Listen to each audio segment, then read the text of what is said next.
भोपाल सुर दर्पण musical group Bhopal द्वारा साइसन संगीत शिक्षाशाला भोपाल की प्रस्तुति तुम मुझे यूं भुला न पाओगे परिकल्पना एवं प्रस्तुतिकरण, जिसमें मुख्य अतिथि के रूप में हरिओम जटिया, विशेष अतिथि राजेश मिश्रा, मंच संचालन राजीव देवगन, प्रदीप गुप्ता, सुनील सैनी, मनोज श्रीवास्तव, यथार्थ शर्मा, संदीप दुबे, प्रदीप शर्मा, सुनील तेलंग, रीता बोथे, सविता गुप्ता, सुनीता श्रीवास्तव, सपना, वादक कलाकार मेहरुद्दीन, अजहर, रेहान, रवि, ध्वनि जेएमडी साउथ, श्री राजेश मिश्रा, विशेष सहयोग बहुत वर्मिक, Tara Galaxy Enterprises, Star Health and LIC insurance company limited. जब एडवोकेट प्रदीप शर्मा ने पल पल दिल के पास तुम रहती हो यह गाना गाया तो पूरा हॉल तालियों की गड़गड़ाहट से गूंज उठा।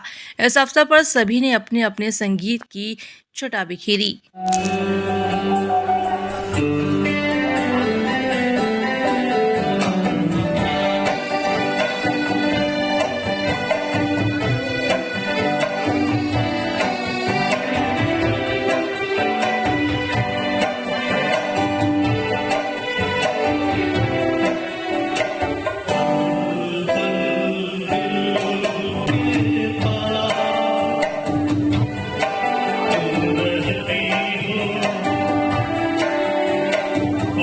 तो मैं द्वारा बड़ा अच्छा आयोजन किया और नई नई जो प्रतिभा है हमने आज तक जितने भी कार्यक्रम किए हैं उसमें सब नई प्रतिभाओं को ही सामने लेके आ रहे हैं और कोशिश करते हैं कि आयोजन अच्छा करें और जितना सफल होते हैं वो सब गुणीजनों के आशीर्वाद से मिलता है, फल मिलता है। और हम चाह रहे हैं कि गृहिणियां जितनी भी हैं और उनको हम थोड़ा ज़्यादा प्रेफरेंस देना चाह रहे हैं कि वो लोग, मतलब मेल सिंगर तो कहीं भी चले जाते हैं पर आजकल जो ट्रेंड चल रहा है वो भी, तो हम उससे अलग हटके करना चाह रहे थे। हालांकि हम सब लोग मिलके ही कार्यक्रम को करते हैं, तो हम उससे अलग हटके ये कि अच्छे कलाकार हों, लिमिटेड कलाकार हों। अभी जैसे हमारे सिर्फ 11 लोग हम लोग गा रहे हैं, मात्र 11 लोग हैं हम लोग, ये हमारा परिवार। और ये 11 लोग मेरे ख्याल से 3-4 साल से हम लोग कंटिन्यूस 11-12 लोग रहते हैं परमानेंट। तो जी बड़ा अच्छा आयोजन किया है, तुम मुझे भुला ना पाओ। जी हाँ, ये बात आप सही कह रहे हो। और जैसा अभी जटिया साहब ने बताया कि कोई भी कार्यक्रम जो है वो छोटा या बड़ा नहीं होता, तो ये वास्तविकता यही है कि कोई छोटा बड़ा कार्यक्रम कोई नहीं होता। हर कार्यक्रम होता है। जो कार्यक्रम मन से किया जाए, दिल से किया जाए और लोगों को मजा आ जाए, भले ही उसमें श्रोता 2 बैठे हों लेकिन उनको मजा आ गया तो समझ लो कार्यक्रम सफल है।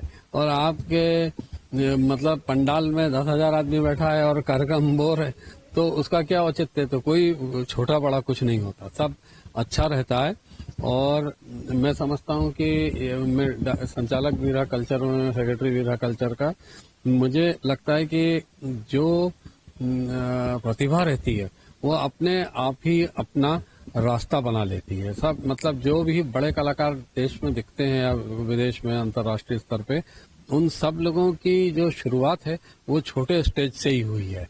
और इसलिए मैं ये बहुत अच्छी चीज है। अब जैसे मान लीजिए कुछ लोग जैसे प्रदीप शर्मा है तो अब ये एडवोकेट है, तो अब ये प्रोफेशनल गायक नहीं है, तो ये अपना शौकिया गा रहे हैं। लेकिन जो लोग प्रोफेशनल गा रहे हैं तो वो लोग धीरे धीरे करके अपना राह बनाते हैं, ऐसा नहीं है। मेरे यहाँ देखिए बहुत सारे ऑर्केस्ट्रा जो हैं अपने भोपाल के, ये सब कलाकार ये साल भर यही करते हैं, मतलब इनको काम मिलता है ऑर्केस्ट्रा का। तो ये देखिए कि वो जो इनकी का जो हुनर है तो वो इनको नाम भी देता है, शान भी बनती है आपकी और आर्थिक लाभ भी देता है। तो ये बहुत अच्छा काम है। आज के इस संगीतमय शाम में हमारे मुख्य अतिथि हरिओम जटिया साहब, राजेश मिश्रा साहब, सीनियर आईएएस, और इस कार्यक्रम के जो नायाब हीरे हैं सिंगर्स, वो सभी के प्रति मैं आभार व्यक्त करता हूं कि उन्होंने, और विशेषकर श्रोतागण जो आते गए, हम लोग इंतजार में रहे हमारे अतिथि जो आने वाले थे, थोड़ा विलंब से आए लेकिन सबने इंतजार किया उनका, और आके उन्होंने जो कमी थोड़ी देर से आने हो गई थी वो इस तरह से उन्होंने पूरी कर दी कि सब लोग खुश हो गए। हम उनके प्रति बहुत बहुत आभार व्यक्त करते हैं। बहुत बहुत धन्यवाद संदीप भाई आपका, तेलंग साहब आपका, और हमारी दोनों भाभियों का जो प्रेरणा है इन दोनों के लिए, और उनसे प्रेरित होकर हम लोग ये कार्यक्रम कर पाते हैं। बहुत सपोर्ट करती हैं वो। सर आपको जब गाने गुनगुनाए जब दिल के पास में रहती है पल पल, हाँ, क्या है इस गाने को बड़ा रोमांटिक होकर आपने गाया? ये किशोर कुमार के बहुत ही, मैं बताऊं आपको, उनके जो गाने हैं किशोर कुमार साहब के, उनमें जो बहुत ही ज्यादा लोग कर्णप्रिय है, लोगों को आज भी दिलों में बसता है गीत, और हर कोई जानता है जिस गाने को, वो ये गाना है पल पल दिल के पास तुम रहते हो। उसी गाने को मैंने अभी गाया था। अभी ये गाना सुन के जाइए, जादूगर तेरे नैना। क्या वजह आप सोशल मीडिया पर अक्सर एक्टिव रहते हो? आपके गाने भी धुने सोशल मीडिया माध्यम से लोगों तक पहुंचते हैं। बची हुई जिंदगी जीना चाहता हूँ। बहुत संघर्ष किया जीवन में, अब थोड़ा अपने लिए भी जीना चाहता हूँ, संगीत के लिए जीना चाहता हूँ। कुछ मेरे साथी, मेरे दोस्त आगे बढ़ जाएं। यहाँ देवेंद्र सोनी हैं जिन्होंने संदीप भाई से परिचय कराया, और संदीप भाई ने आज मंच दिया मुझे गाने के लिए। ऐसे ही एक दूसरे से सब जुड़ते जाते हैं। अरिजीत सिंह की कहानी आपने सुनी जटिया साहब के साथ, कि इनके घर पे ही रहते थे। आप सोचिए, कल्पना कीजिए कि आज किस मुकाम पे हैं वो। फिल्म फेयर शो भी करते हैं, दुबई में शोज करते हैं जटिया साहब। इनका बेटा इतना होनहार है कि हम उनसे मिलने के लिए कोशिश करते हैं कि उनसे मुलाकात हो जाए हमारी। और सारे स्टार्स, सारे के बीच में वो सबसे बड़ा हीरा चमक रहा है, कोहिनूर।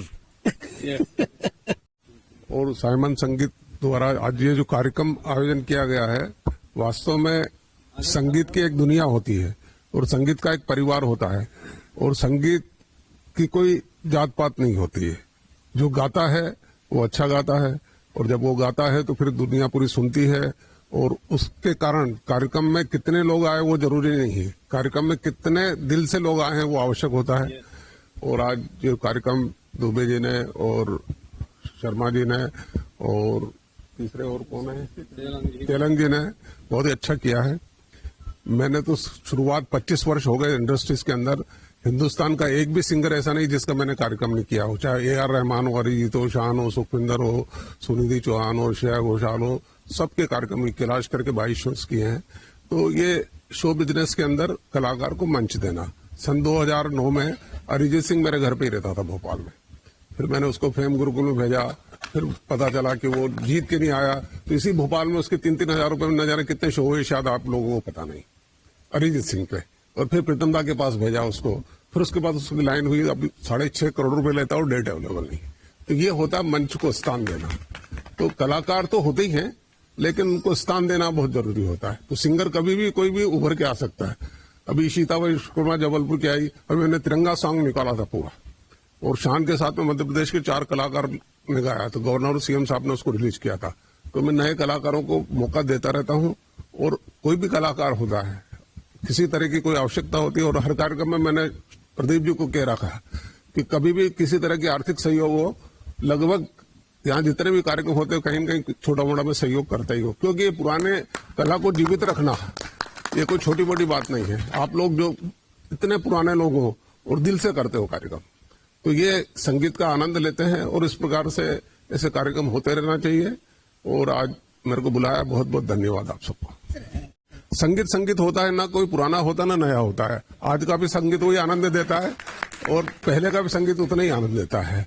पुराने गाने सुनेंगे तो भी उतना आनंद आएगा, और नए वाला भी देखो, आपके तो कोल्ड प्ले आ रहा है, अभी मेरा बेटा जो है वर्ल्ड के सारे बड़े शोज कर रहा है, दिलजात दोसा, इसके शो मैंने 2 साल पहले 10-12 लाख रुपए में किए थे। आज 150 करोड़ का शो हाउसफुल होता है, चाहे वो जयपुर हो चाहे दिल्ली हो। तो कलाकार को, इंडियन कलाकार भी वर्ल्ड लेवल पे फेम हो गए। अभी अबू धाबी में भी उसने शो किया। तो ये है कि कला तो संगीत है ही, और पुराना तो जब सुनते हैं तो उसका आनंद ही अलग रहता है। और आज जो हमारे मध्य प्रदेश के कलाकार दोनों ही, किशोर जी हो चाहे लता जी हो, हमारे लिए श्रद्धेय हैं, और पूरे देश में नाम किया है उन्होंने। और आज उनके गाने गा करके हम सब लोग आनंदित होते हैं, तो वो तो कल्पना ही नहीं कर सकते हैं। पर आज के आधुनिक युग में भी कुछ गाने ऐसे होते हैं जो कुछ समय के लिए चलते हैं, लेकिन जितने भी समय चलते हैं उतना आनंद दे जाते हैं। तो बहुत सभी गाने ठीक हैं और समय के अनुसार सब चलता रहता है।